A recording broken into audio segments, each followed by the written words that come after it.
This should be played at high volume.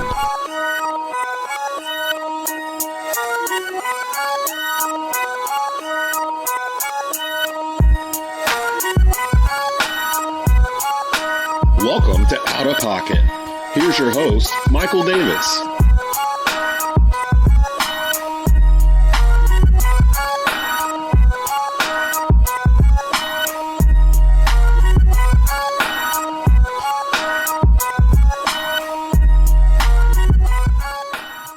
Welcome to Outta Pocket with Michael Davis on Tobacco Road Sports Radio, TobaccoRoadSportsRadio.com, and WWBG 1470 AM as part of your TGI Friday lineup.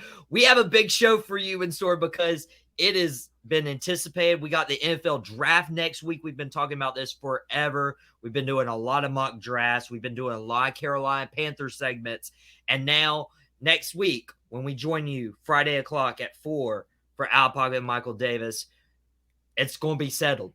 We're going to know who the number one overall pick is. And so I brought a couple guys in. I brought a Carolina Panthers fan in, and I brought a non-Panthers fan in just to figure out what we're doing. And so I want to welcome in my guest. First, you know him. He's been on Drop the Mic. He's been on Outta Pocket. It's your boy, Shannon Smith. Shannon, how are you doing this afternoon? I'm doing great, man. Ready to talk about some football. I'm ready to talk about some football too. And now I wanted to mention, I had a guest on the show last week by the name of Carson Williams. And I had an opportunity, kind of impromptu, if you will, to go and speak to one of my old professor's classes, Carlos Montero, up at App State, and just talking to broadcasting students that were in my shoes 2 or 3 years ago. And so I brought Carson in, had a great response to him being on the show, talking Duke basketball with Dustin Shue. You can go watch that episode on the YouTube for Tobacco Road Sports Radio's YouTube channel. And so I was like, you know what? I got to get this guy in. And my guest here is Aaron Schneider. Aaron, how are you doing? I'm doing amazing, man. Really appreciate you having me on.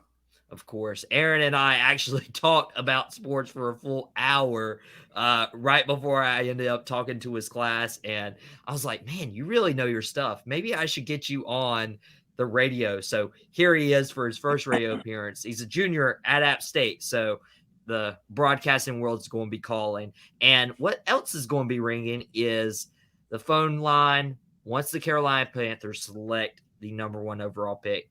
By this time next week, it's all going to be settled. Is it Bryce Young? Is it C.J. Stroud? Is it the mayonnaise monster, as Cody Lashney said last week, Will Levis? Is it Anthony Richardson? Or is it going to be a defensive player and everybody's been swerved this whole time? It's probably quarterback. And I wanted to pose this to you guys, and I'm going to start with Aaron. You have 2 minutes. You're in the room with Scott Fitterer, David Tepper, Josh McCown, Frank Wright, and you have to sell these 4 men on who they are trusting their franchise with. Who are you selecting number one overall? Aaron?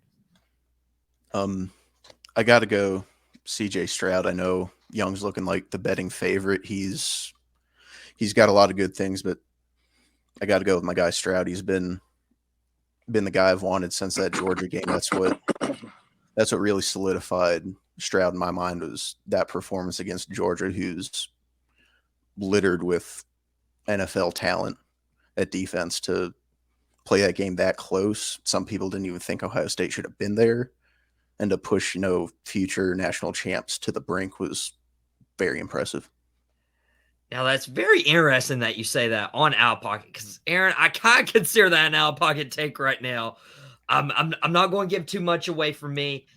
Shannon, are you taking C.J. Stroud number one overall? I want to make a big push for Bryce Young, but a part of me cannot. So I got to go C.J. Stroud as well, too. But this is why. Because Alabama plays in a very strong SEC conference. And, I've heard so much about SEC quarterbacks, Alabama quarterbacks at that. The only Alabama quarterback that's actually been doing it, and you got 2 in the league right now that are actually doing it. Tua's got a chance to further his career if he stays healthy.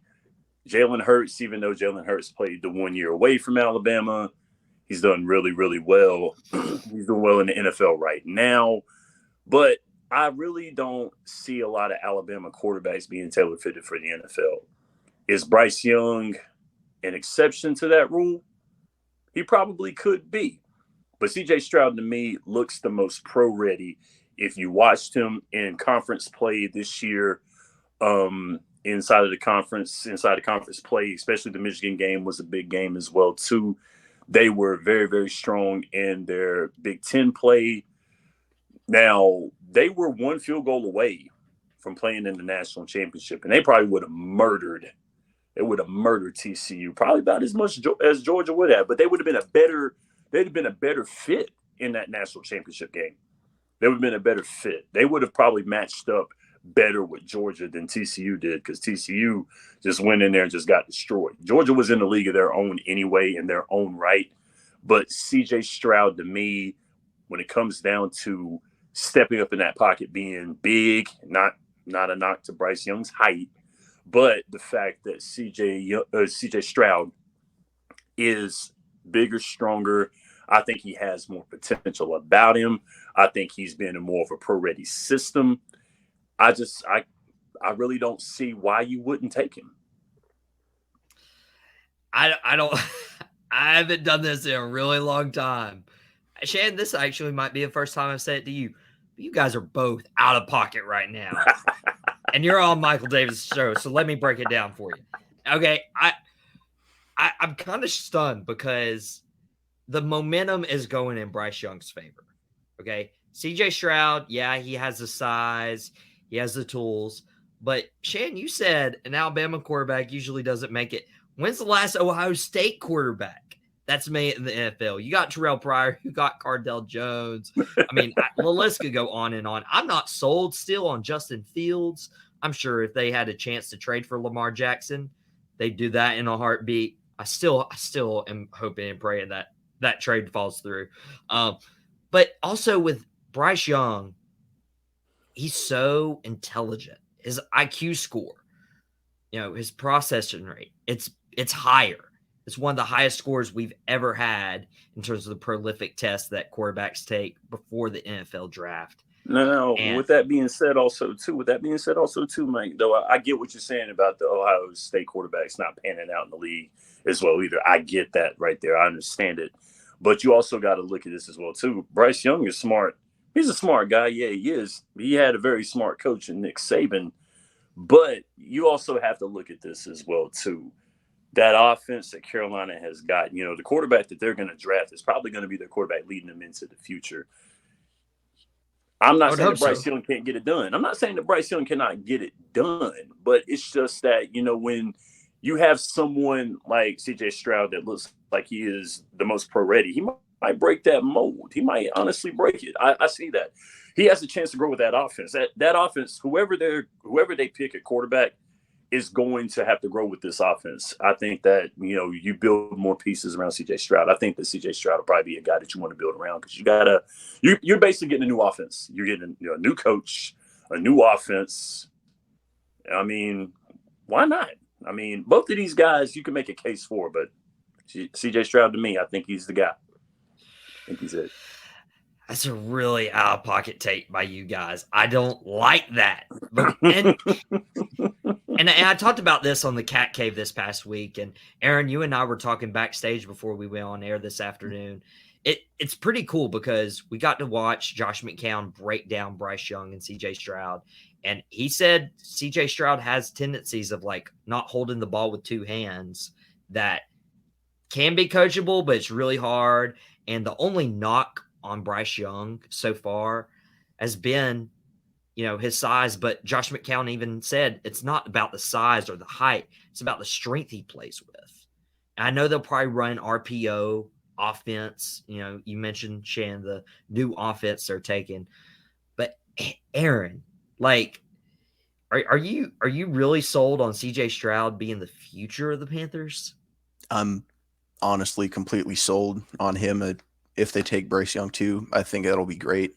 Both the guys have phenomenal potential to succeed in the league, but I really am sold on Stroud. I think, you mentioned Bryce Young's IQ, and yeah, he has a ridiculous IQ, but that's not to say that Stroud isn't also a very intelligent quarterback as well. You know, he had minimal interceptions in college, you know, super productive, high completion percentage, and probably is, you know, he played great against Michigan, had a couple interceptions, but I mean, I feel like that's just an outlier game for him. He's still a super intelligent QB, though maybe not at the same level that Bryce Young is.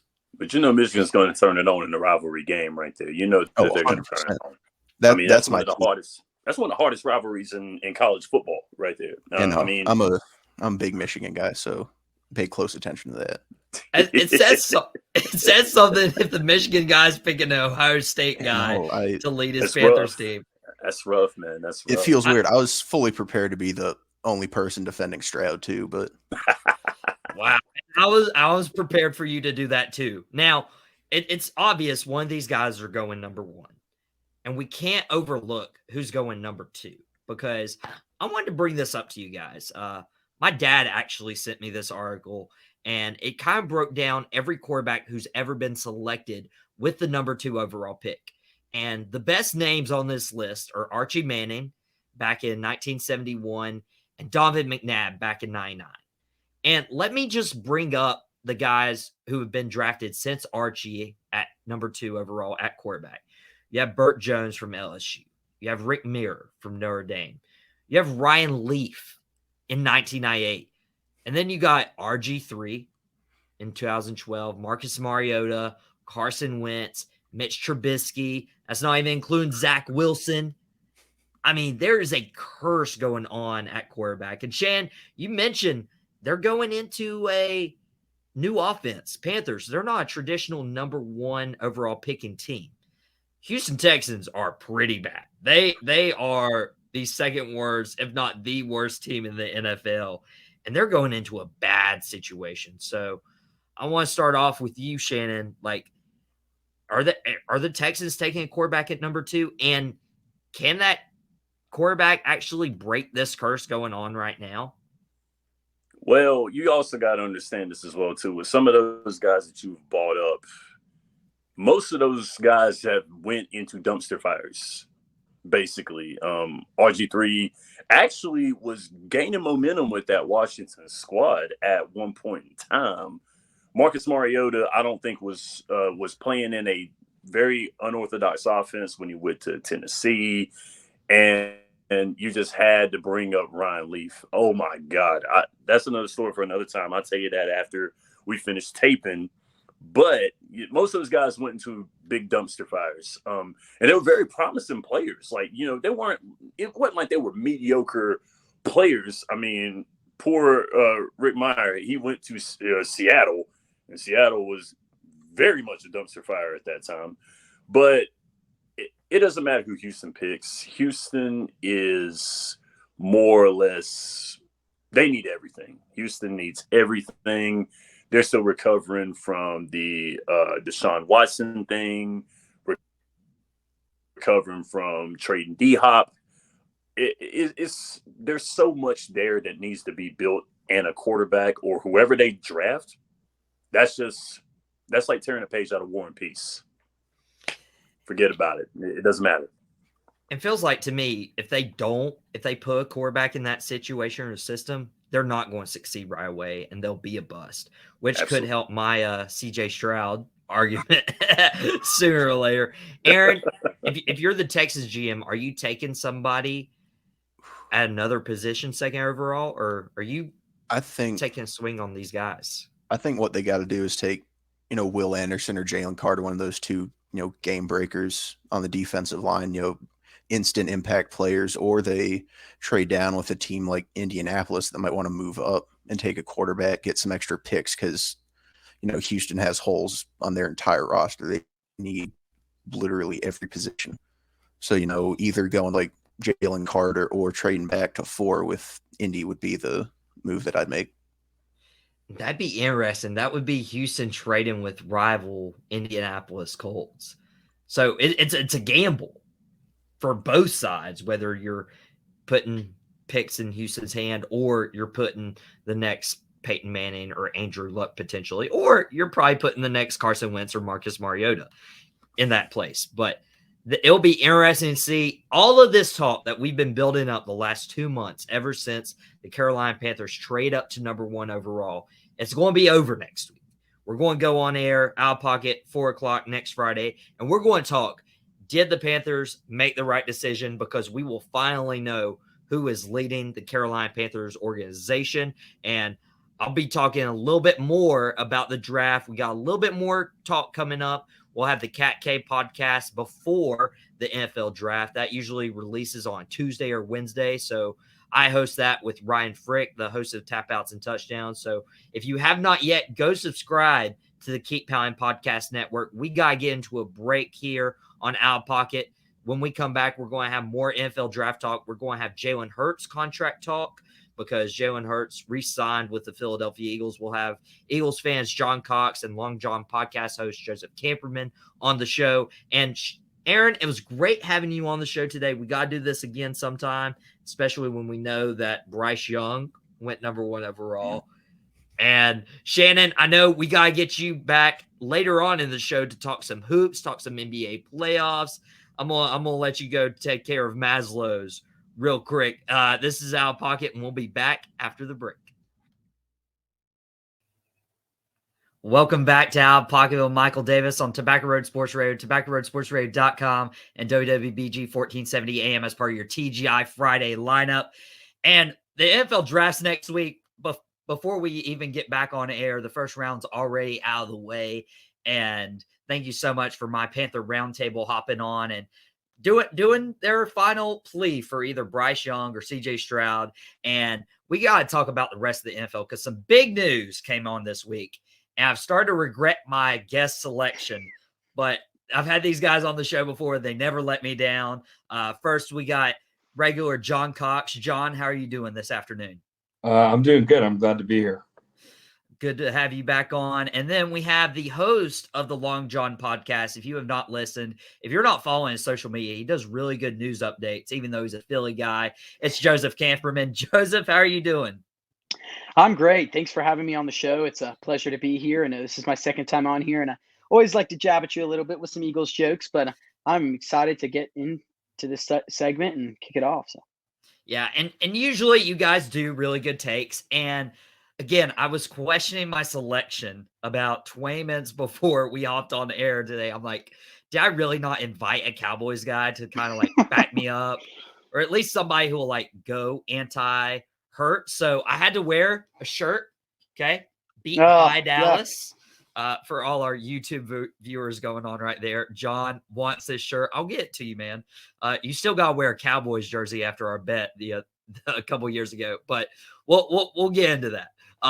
But the big news came out this week that Jalen Hurts has reached an extension with the Philadelphia Eagles. And after leading your team to the Super Bowl, I wanted to get your thoughts on what do you think about the deal? Because it is a lot of money at quarterback. That's where we're headed in this league. Joseph, I'll start with you. What do you think about the Hurts extension?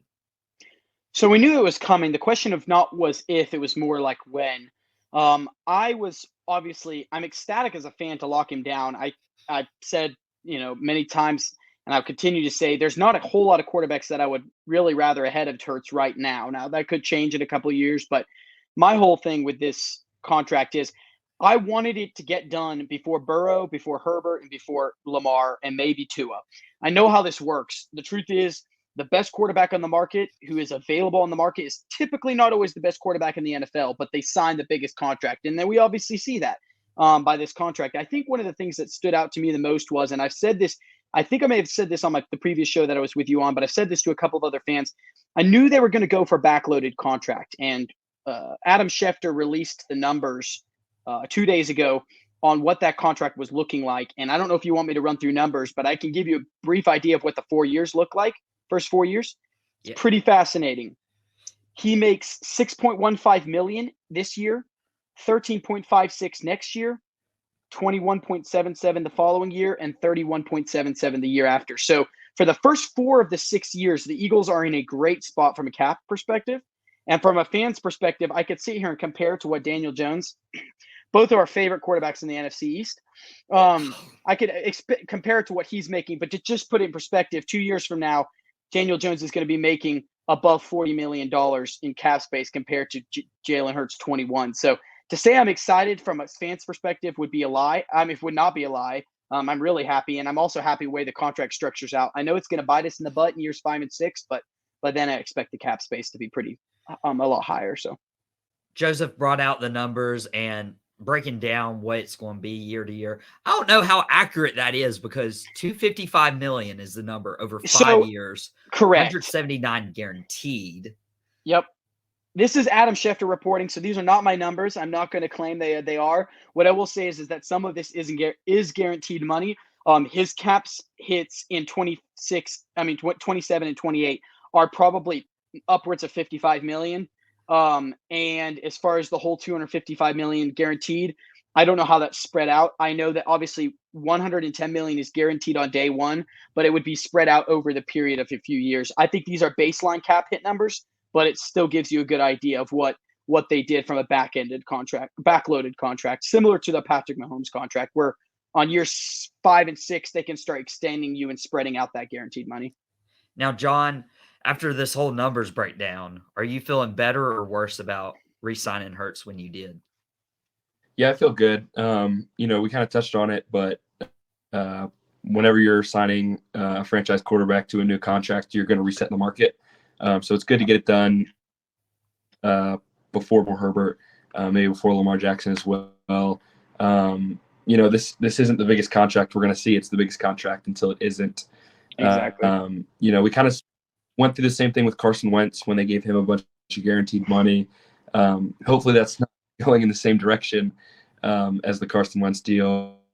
But it's a lot of money, but the cap space will increase. Other quarterbacks will ask for bigger deals. So I'm sure this will look like a steal in the future. I wish it could have been a little bit longer than 5 years, but I understand the thinking, of course, going. But it's exciting.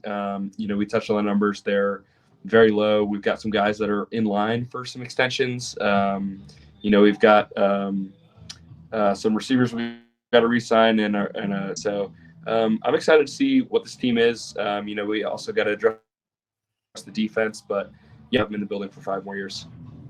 Yep. Now, a lot of people aren't saying this is a bad deal, and I'm not going to hop on, even as a Cowboys fan, and say, you shouldn't lock down your quarterback. But when you look at other teams and what's happening to the Rams, for example, once you get everybody under contract, Stafford has his big deal, and then you're like, in a couple years, you haven't won a Super Bowl, and you're just trying to get back underneath the cap. Eagles have a really good general manager, but when you were mentioning those receivers that you got to re-sign players on the defense and not let any of those guys walk. I'm talking about your front 7 because they're really, really good. That's my only concern. I mean, I'm a Cowboys fan, so I'm kind of elated if that was the case, but that's my only concern for you Eagles fans is not being able to surround a team around Jalen Hurts in a couple years. And that's where good drafting comes in. I think we can all agree, you can't set the bar and say we're going to give you $255 million guaranteed, and then we're going to spend the next 4 years absolutely missing on first-round draft picks. I mean, I'm an Eagles fan, but I realize A.J. Brown is only with us for 2 more years. And I can tell you right now that they're going to have to make a really, really tough decision in 2 years on whether they want to keep Devontae Smith or A.J. Brown, because I can tell you right now, I highly doubt at the age both of these guys are out, that they're going to be able to keep them both. And so it's drafting well. It's do you go out and do you get a guy in the late first round who's a receiver this year? Do you invest in offense? And how do you go from there? Because we also have a really good offensive line we've got to keep intact. And I could name off all the list of players we have, but there's going to be it's going to be tough. As an Eagles fan, you're going to have to see guys who you really liked walk, and it's because of cap. So there's decisions that are going to have to be made, and that's why I'm glad I'm not the general manager. And it's Howie Roseman. Now, you touched a little bit on the draft. John and I have released a few episodes where we broke down a mock draft. John, I know we talked a little bit about what you think the team needs. Are you sticking to your guns about a running back, maybe something on defense? Where are you leaning a week ahead of the draft? Yeah, I think when you're drafting number 10, hopefully we're never sniffing the top 10 draft-wise, especially locking up Hurts the way we did. I'm really hoping for a difference maker this draft. Dream scenario, a guy like Jalen Carter falls to us. Maybe Christian Gonzalez or Tyree Wilson. Those are absolute pipe dreams. I think it'd be cool to have a Bijan Robinson. That being said, I don't see Howie Roseman using this kind of capital to draft a running back. Number 10 overall. Hopefully it's one of those pieces on the defense that are either impact players or can be stars in the future, like Christian Gonzalez or Jalen Carter. If it can't be one of those guys, I'm hoping we just trade back, 4 or 5 spots, don't reach. I've heard some noise this week about, a guy like Lucas Van Ness. I think that would be kind of a poor use of capitals. Trade back, let your guy fall to you, get some stuff for next year. Or we have a lot of picks next year. Why not get crazy with it? Move up with a team like the Lions at 6, whose guy might be there later as well. It just depends on how the chips fall. But I'm hoping for a defensive blue chip would be my job. Wow, Joseph, you agree on that one? Defense? Yeah, I've been saying defense for a while. Look, I love Bijan Robinson, and it's not a knock to who he is as a person. The difficult part that the Eagles are going to have to make is, do they go with a guy who has character issues like Jalen Carter? There's been rumors that Jordan Davis has kept him in line in college. The Eagles happen to have Jordan Davis. I would love to see them pair up again. The Eagles have a needed defensive line. I'm going to tell you right now, because I know the way that we have to draft in the future, I would say if I were the general manager of the Eagles, I would probably agree with John's comment. I'd trade back to about pick 14, accumulate maybe a 3rd or 4th round pick. You're going to make, who knows, depending on how desperate the team is, maybe you can get a second. And I'd pick a guy like Kalijah Cansey out of Pittsburgh. He's a defensive lineman. He's getting Aaron Donald comps. I think that's foolish because he's not taking a snap in the NFL, but I think he's really, really talented. I think because he's probably better from a personality standpoint than Jalen Carter, I'd rather him on my team. However, if the Jalen Carter issue is not as big as the media is making it, which I'm starting to think it's not, because I still think he's not slipping out of the top 10 when a lot of people thought he could really slide, I would be fine trading up and using like one of our seconds from next year to trade up and get a guy like Jalen Carter. I'm going full defensive here. I want full defense. I'm saying as much as I don't want to go outside of defensive line. And I know that's crazy, but unless we trade back in the first round and we get like maybe a guard like Peter Skoronski if he slides, I would rather stay at our pick or trade back and pick a guy from defensive lineman. A few guys on my list are Nolan Smith. I like him. I think he could be a future Hassan Reddick. I think he could also be overhyped. Lucas Van Ness, depends on whether he fleshes out, but Nolan Smith and Kalijah Cansey are my 2 picks. I just think they're slightly too high at that pick 10, so I'd rather trade back. Now, we've talked a lot about the Panthers last segment. We talked about a lot about the Eagles this segment, just because the Eagles are, they have the Jalen Hurts extension. They have 2 first-round picks. They just got to the Super Bowl. But let's look at the rest of the league. There's 30 other teams. And, John, if you had to narrow one team that needed a really good draft and could dictate a lot of jobs, whether you keep your job or lose your job as someone in the front office, what team needs to boom this next weekend? That's an interesting question. I think part of that is because that so many of the teams in the top 5 are not selecting with their own pick, and have new coaching staffs as well. So like you see the Panthers, they just rebuilt their staff. They're not really going to fire a bunch of people if they miss. You look at Houston, they just got a new head coach, I believe a new GM. They're not going to fire everybody if they miss. The Cardinals just got a new coach. The Colts, they just got a new coach. Seattle is picking with Denver's pick. Detroit is picking with the Rams. So it's tough. It's tough to say, who needs to go out and really nail it. Maybe Chicago, just because of how depleted they are talent-wise. And, the situation they have with Justin Fields. It could be a make or break year for them. You need to figure out what you have in Justin Fields. You need to surround him with talent. You need to address a lot of positions on the football field for them. So I think we could look at Chicago as one. As a sleeper pick, I think it could be inside the NFC East. I think it could be Washington Commanders. Kind of middling for the past couple of years with Ron Rivera. New ownership coming in. We see it all the time in sports franchises. A new owner buys any sports team. They want to go out, they want to make a splash, and they want to win like immediately. We saw it with the Suns trading for KD, coming in and saying, get Mikal Bridges for Kevin Durant. What are we doing here? We see it with the Panthers bringing in a new coaching staff and trading up from 9 all the way up to 1 so that they have their pick of their guy for Frank Reich. I think it's either up to Chicago just because of how, depleted of talent they are, or Washington because of the fact that, it's kind of going to be a bunch of new billionaire owners who want to show off their shiny toy. I think it'll be one of those two teams. Joseph, we have about 30 seconds before we get into a break. Is there a team that sticks out to you that needs to have a big weekend? Absolutely. It's the Minnesota Vikings and the Minnesota Vikings only. I think that right now they're sitting on a very, very interesting situation where they've got to make a decision on whether they commit to Kirk Cousins for the future. And I think they're going to plan on trying to surround him one more year. I think he's already surrounded by a talented team.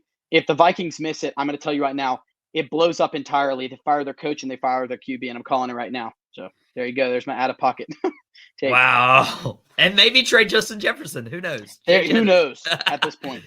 Hey, we saw the Texans trade away DeAndre Hopkins. We've seen those big trades before. We've even seen the Vikings trade away Stephon Diggs of all people. Yep. But yeah, it's going to be an exciting weekend. By the time we're back next Friday, the first round's already going to be done. The first overall pick, the Eagles picking twice, the Cowboys, who knows what they do. I'm hoping for a running back. I'm hoping for somebody on defense throughout the weekend. I don't know Bijan Robinson, but if he's there, it's kind of hard to not take him. Yeah, but absolutely. We got to get into a break. And when we come back, we're talking some hoops because it's NBA playoffs. And the hot button topic right now is Draymond Green, Domantas Sabonis, who was guilty after that pro wrestling match on the basketball court. But we will be back after the break on Out of Pocket. Welcome back to Out of Pocket with Michael Davis on Tobacco Road Sports Radio, TobaccoRoadSportsRadio.com, and WWBG 1470 AM as per your TGI Friday lineup. You recognized him in the opening segment. We got Shannon Smith back on the show. He had to take a little Maslow's needs. Shannon, I've already asked you, but you relieved and you're good to go for this basketball segment? Oh, man, I like my basketball with a side of basketball. Basketball with a side of basketball. Now, we also have a first-time guest on the show. If you work with me at my other job, you kind of recognize this guy. He has a lot of cool jerseys. It's Mr. Isaac Black. Isaac, how are you doing? I'm doing great. Just happy to be here. Yeah. What jersey you got on today? I got the Bill Russell USF throwback jersey on. That's my boy. Yeah, let's go. Now, if you're recognizing Isaac's voice and you're listening on WWBG, it is not his brother Ian Black, who we've also had on the show. One of these days, I'm going to get both of you on at the time if you're okay with that. I just hope I can be as eloquent as he is. Sure. Right. Okay. Ian's probably watching this. He's like, wait, what? Now, what made me turn my head is, I'll be honest, I just got off my other job and I'm casually watching basketball earlier this week and, kind of have the volume at a pretty low level. And then all of a sudden I look and I see Draymond Green, like, hyping up the crowd and being like, let's go, like, give me what you got. I'm like, what just happened? So I rewind and I see where Sabonis is on the ground for the Kings and he grabs Draymond's leg. Draymond full on stone cold stomps a mud hole in Sabonis. And then Draymond's getting suspended. He missed last night's game, the Kings and Warriors. And I just wanted to ask you guys first. Isaac, it's your first time on the show. Was there a guilty party, or were both guys in the wrong for this altercation on the court? I would say I think both of them do share some blame in the incident. I'm a maniac, and so I watched this video seriously 1,000 times, and then the local broadcast released their video with their angle. And I've watched it and I've gone back and forth. I've been like, oh, Draymond's the worst. Oh, that was all Sabonis' fault. And now I feel like I've kind of settled into feeling like they both played a part in it. I think overall during that game, Sabonis was definitely taking some cheap shots and doing some dirty things. But, I think in that moment, he said that he was trying to cover his face. And I do think that's true. But he used grabbing his face to grab Draymond's leg, and then with Draymond, I think the thing that really like had me hung up was when you watch it in slow motion, the stomp was 2 motions. It was a kick up so that he could get his leg free, and then there's a deliberate step down.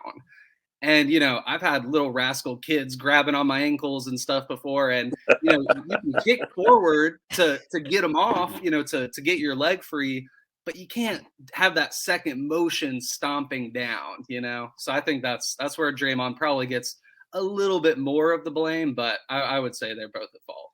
And for me, it was the stomp. Yes, it was the stomp, but it was when he went full heel. I mean, Shannon was on the Drop the Mic Wrestling podcast. We talked a little bit about the bad guys this past week. You can watch that video back on the Tobacco Road Sports Radio's YouTube channel. But Draymond Green, went full Dominic Mysterio, MJF. He was egging the crowd on. Here, let me hear it. Shannon, what was your thoughts about this brawl on the court? If it would have been anybody else, it probably wouldn't have been covered as much. But with the fact that it's being Draymond Green, who is this generation's Dennis Rodman, if you would say, if you want to liken him to somebody, he would probably be this generation's Dennis Rodman. And but it's him, he's going to get the coverage. Of course, he's going to get the crap thrown at him. Oh, you're a dirty player. You're the bad guy, this, that, and the third, because, let's look at Draymond Green's track record. He hasn't got the most clean track record of anybody in the league in the past 5 to 10 years and some of the antics that he's had.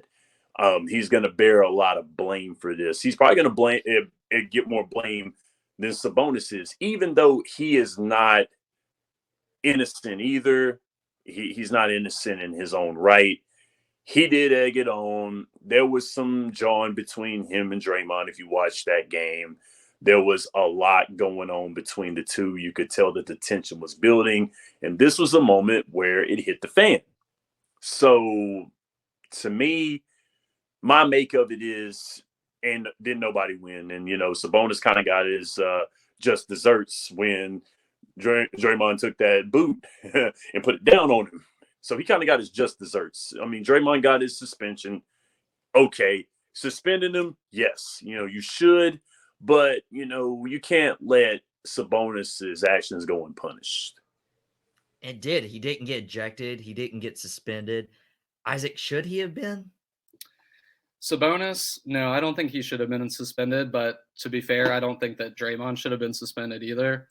I think that with the timing of it being in the playoffs, I don't think it really made any sense because, when you look up the rules in the NBA, he was assessed a flagrant 2 foul. Flagrant 2 foul is an ejection, and he received his punishment. His team lost the game, and so I kind of just thought that should have been the punishment. I think, thinking back to when he had that incident in the 2016 finals with LeBron and the groin punch. In that situation, that was because he got suspended because he had reached his technical foul limit for the playoffs. And I think if it had been that situation, obviously it would have made sense. But you have these rules and these structures in place to punish them appropriately in the moment. And I think they did that. And so I don't really see why it went further than that. And then with Sabonis, he was assessed a technical foul. I think some people could have argued it was a flagrant 1 because it was a non-basketball unnecessary contact. But, I think in the moment, maybe they could have made a flagrant 1, but I don't think either player should have been suspended, honestly. No. Now, and Shannon mentioned this. He's like, it wasn't a big deal until it's who it was. It was Draymond Green. We have a track record of this. And for me personally, in the playoffs, isn't a excuse to not suspend them. It's an excuse to be on your best behavior.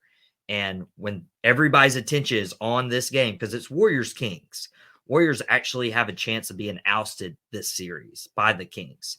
And the fact that Draymond Green is going to be like, yeah, I'm going to step on you on a tight game, risk getting suspended, risk getting ejected from this game. I mean, to me, Draymond should have been a lot more responsible with how he's handling this, because people are missing the playoffs because of injuries, not necessarily suspensions. And if you're one of these guys who wants a big contract and wants to remain in the league, Draymond, you got to be on your best behavior.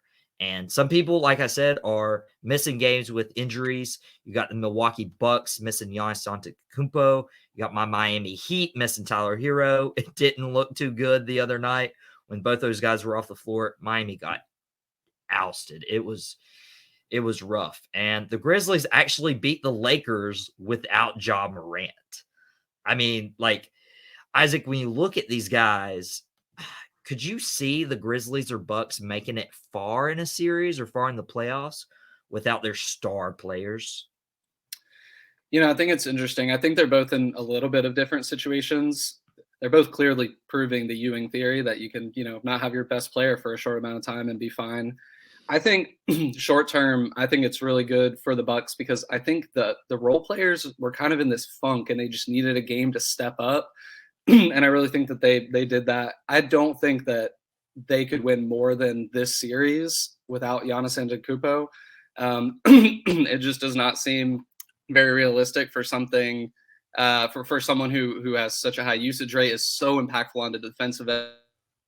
He's guarding like small guys, big guys, whatever it is. So I don't see that for them. They could probably win this series, but after that, I don't really see it. Sorry, Michael. But with the Grizzlies, it's really interesting because, there's that whole thing these last couple of years about how they play better without Ja Morant. Their on-off is better. Their record is better for certain stints without Ja Morant. And so it's tough because I don't think that it's long-term sustainable because they don't have somebody outside of Desmond Bane who can really create a shot for himself and for other people. But I will say, I really think that Tyus Jones, the best backup point guard in the NBA, is really helping them hang on. He is such a steadying presence. He scores when he needs to. He really comes through in a lot of those big moments. So honestly, it's weird to say, but I think I could see the Grizz holding on longer without their star than the Bucks. Now, and Isaac's going to, get weird flashbacks from this, but I actually traded for Tyus Jones on my 2K team. And I know Isaac's lost to me a lot in 2K. A lot of times. I wish. Isaac's actually pretty good at 2K. But thank you for giving credit to a Duke guy, Tyus Jones. I know Shannon didn't like hearing that. But Shannon, this league's a star-driven league. You can win a Super Bowl without stars, but NBA teams make it or break it with stars on the court, and especially in the playoffs. I mean, Milwaukee and Memphis could be in the NBA Finals if they have Giannis or Ja. Giannis is a can't-miss player. I mean, now, mind you, I do agree. If Milwaukee can get past Miami without Giannis, Brook Lopez showed up very well playing in the post last night. They got a big push from Chris Middleton. They played inside outside. It was too much for Miami.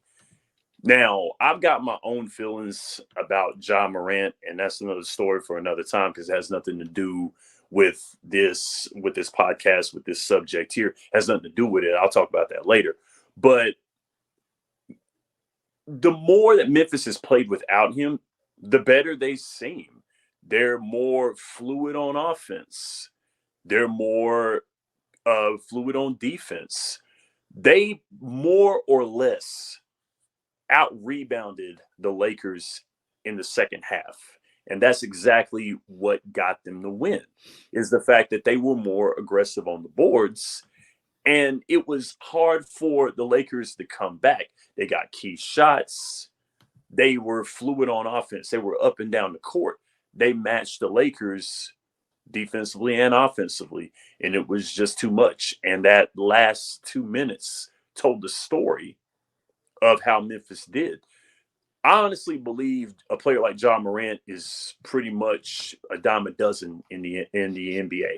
I really think that he is. Yes, he's very wonderful on the offensive end. Yes, but the fact of the matter is Memphis is a better squad without him. He was a cancer in the locker room. He was a cancer in the media.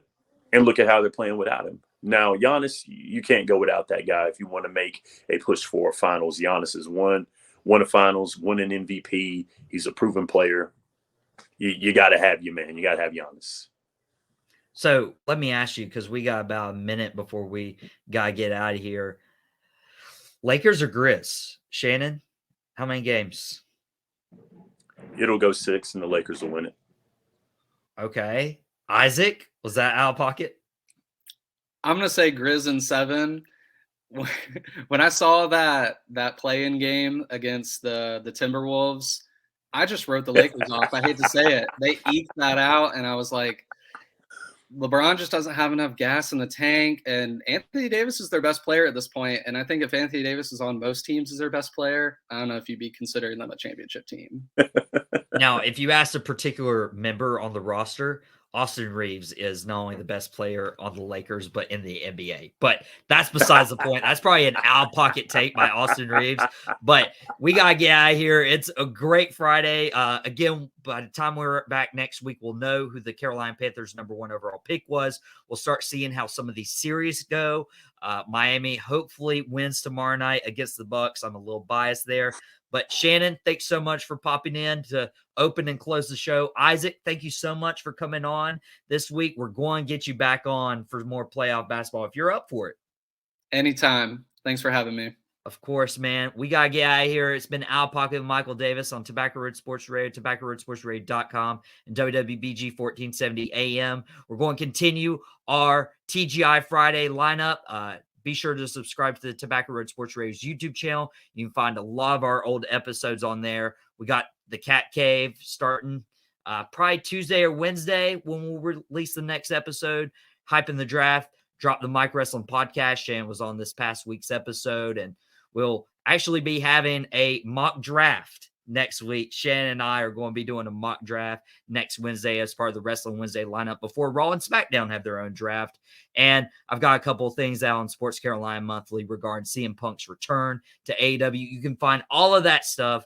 Go to Tobacco Road Sports Radio's Facebook page, their YouTube channel. And guys, we will see you next week.